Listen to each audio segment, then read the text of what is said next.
Sie sogar bereit, mehr zu tun als unsere Mitgliedstaaten.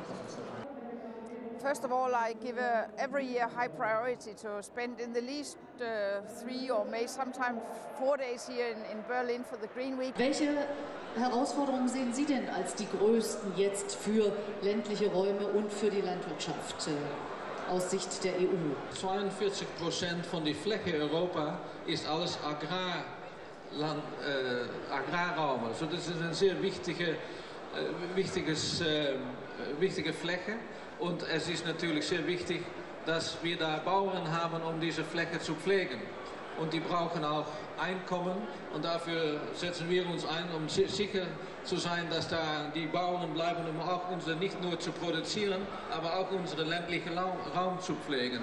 Es kommen 3 Fragen. Die erste Frage lautet: Zitronen, Orangen und Tomaten enthalten Vitamin C. Warum brauchen wir dieses Vitamin?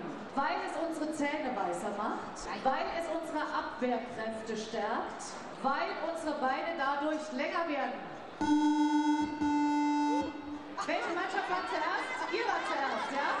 Welche Antwort war richtig? Die zweite Antwort war richtig, die lautet, ich lese sie mal vor, weil es unsere Abwehrkräfte stärkt. Und das stimmt.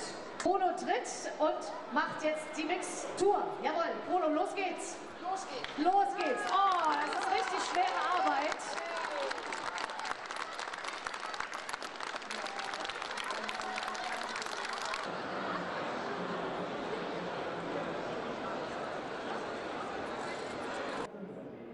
During the Green Weeks, we always take the opportunity to promote the European Union, the European Commission, to show or explain what we are doing. And this year we had a show on the school milk scheme.